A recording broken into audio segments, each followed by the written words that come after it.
Selamat pagi, salam sejahtera. Yang ini memang menarik, yaitu adakah Anwar Ibrahim sudah mula bersalaman semula? Wah, baru saja kita mau cari isu tentang Anwar Ibrahim dan Tun Mahathir Mohamad, kita pula dikejutkan dengan laporan Malaysia Kini ini. Anwar tidak mau terus bermusuhan dengan Dr. Mahathir. Wow, inilah paling saya kagum dengan Anwar Ibrahim. Saya nak selut bagi dia tabik spring lah. Banyak pemerhati politik sering kali menulis, ada waktu, saya pun ada waktu, saya rasa macam Anwar Ibrahim ini terlalu lembut hatinya. Dia banyak kali dihianati, banyak kali dimusuhi, banyak kali kena bully, kena macam-macam lah. Bahkan telah dipenjara 2 kali. Tapi ada satu sifat Anwar Ibrahim yang kita kadang-kadang rasa hairan, tapi kita patut tirulah kali kan, kalau kita sanggup lah, yaitu sikap memaafkan Anwar Ibrahim. Seorang penulis, atau ada 3 penulis yang saya pernah ikut sebelum ini, mereka menulis kadang-kadang membuat mereka fed up, membuat mereka bingung dengan sikap Anwar Ibrahim yang cepat sangat memaafkan orang, walaupun orang itu telah pun mengkhianati beliau, menyakiti hati beliau, bahkan yang paling teruk, memenjarakan beliau. Mahathir Mohamad ni bukan saja bertanggung jawab memecat Anwar Ibrahim, tetapi juga bertanggung jawab telah pun menipu Anwar Ibrahim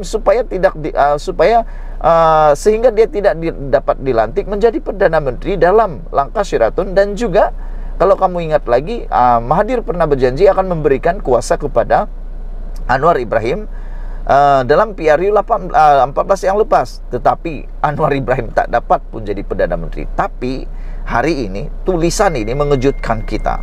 Anwar tidak mahu terus bermusuhan dengan Dr. M. Wah, ini memang betul-betul saya tabik dengan Anwar lah. Cepat memaafkan. Patutnya kita meneladani beliau lah. Kita harus mengikuti cara dia lah. Walaupun memang sakit, walaupun memang macam sukar untuk ditiru, tapi baguslah sikap itu sebenarnya. Perdana Menteri kita Datuk Seri Anwar Ibrahim tidak mahu lagi polemik permusuhan atau hubungan pasang surut antara beliau dengan Tun Mahathir Mohamad diteruskan. Sebaliknya, semua pihak perlu menerima hakikat bahawa rakyat sudah memberi mandat kepadanya untuk menerajui kerajaan. Tanpa menyatakan secara khusus mengenai status hubungannya dengan Tun Dr. Mahathir Mohamad, Anwar berkata, tumpuan beliau ketika ini adalah melaksanakan tugasnya sebagai Perdana Menteri dan enggan melayani karena atau coloteh yang tidak relevan daripada negarawan itu. Betul lah, baguslah. Saya sokong dengan tindakan Datuk Seri Anwar Ibrahim ini supaya jangan lagi melayani karena Datuk Seri Tun Dr. Mahathir Mohamad, apalagi dengan coloteh-coloteh beliau yang banyak mengkritik, banyak cakap ini, cakap itu, cakap ini, cakap itu. Anwar Ibrahim beginilah, begitulah, tak baik, macam-macam malah dia cakap. Saya setujulah seperti Anwar Ibrahim kata, dia tidak akan lagi enggan melayani karena dan coloteh negarawan tidak relevan, yang tidak relevan lagi daripada negarawan itu. Iyalah, betul lah tuh, buang masa saja kan. Lebih baik Anwar Ibrahim, Datuk Seri Anwar Ibrahim, tumpukan perhatian kepada yang penting. First thing first, macam itulah orang putih bilang. Belum ada apa-apa hubungan situasi terkini antara saya dengan Tun Mahathir, kata Anwar. Saya pun hanya tumpu pada kerja saya sebagai Perdana Menteri dan saya tidak sangat melayani karena atau coloteh dia yang saya fikir tidak begitu relevan, kata Anwar Ibrahim. Syukurlah Anwar Ibrahim kan. Rakyat sudah memilih dan kita diberi mandat untuk menjalankan kerja. Saya tumpukan ke arah itu.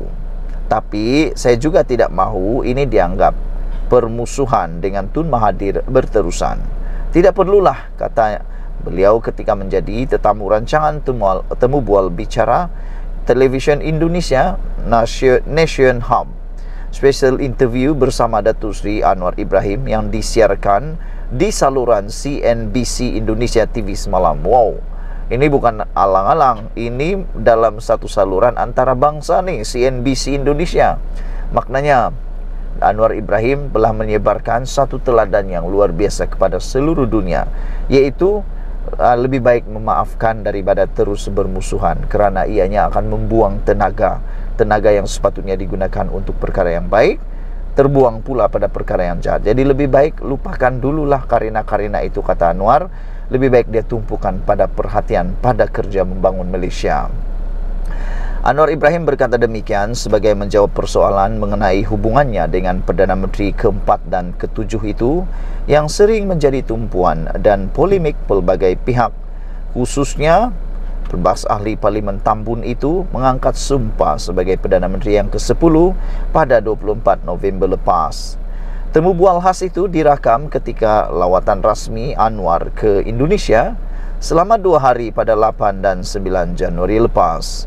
Sementara itu ditanya mengenai suasana politik Malaysia, Anwar akui keadaan politik di negara ini berbeza dengan Indonesia dan beberapa negara lain kerana permusuhan politik di Malaysia disifatkannya sebagai terlalu tajam yang mungkin disebabkan warisan cara kepimpinan Tun Dr. Mahathir Mohamad.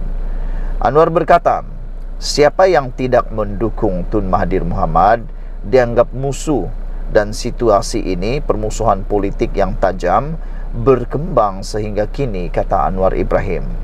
Tapi sekurang-kurangnya, kita kerajaan perpaduan cepat bertindak, ubah kepada cara yang baharu.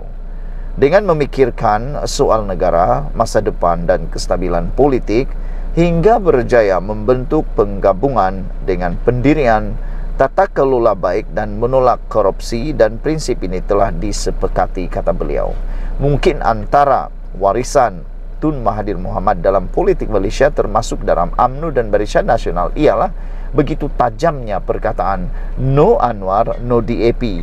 Manakala dalam Perikatan Nasional pula dibawa juga oleh pecahan UMNO Barisan Nasional, iaitu Muhyiddin Yassin, sehingga muncul pula ketajaman no UMNO, no Zahid. Sehingga mereka kata, Muhyiddin kata, musuh utama Perikatan Nasional pada ketika itu ialah Barisan Nasional. Itulah yang mungkin dimaksudkan oleh Anwar Ibrahim, betapa tajamnya politik permusuhan di Malaysia, kata Anwar Ibrahim. Saya berharap pembangkang kita di Malaysia juga tidak terlalu mempertajamkan permusuhan, dan saya juga minta mereka hindari daripada mengeluarkan kenyataan yang menghukum dan mengkafirkan orang. Jika ini dapat diringankan, kita boleh berdialog dengan lebih baik, kata beliau. Selain itu, dalam soal kritikan rakyat terhadap kerajaan, khususnya golongan muda, Anwar berkata rakyat tidak boleh dipersalahkan, sebaliknya ia adalah cabaran kepada kerajaan kerana rakyat sentiasa menilai prestasi kabinet pimpinannya. Bagaimanapun tegas Perdana Menteri, ketajaman politik sehingga mengkafirkan orang lain harus dibendung, dan malah jika terdapat anak muda yang cenderung dengan ekstremisme juga perlu dibendung dengan sifat kasih sayang. Misalnya, saya lihat nada anak muda juga pada masa sekarang dalam bulan lalu sangat berbeza. Artinya, mereka mengamalkan sikap terbuka dan tidak terkongkong dengan pemikiran yang jumud dan konservatif, dan mereka juga menilai kita, kata Anwar Ibrahim. Sekian dulu untuk kali ini. Jangan lupa share video ini, tekan butang share, like dan komen. Setiap komen anda amatlah dihargai. Kita jumpa lagi. Malaysia kita punya, kita juga sama-sama cintai Malaysiaku. Bye-bye.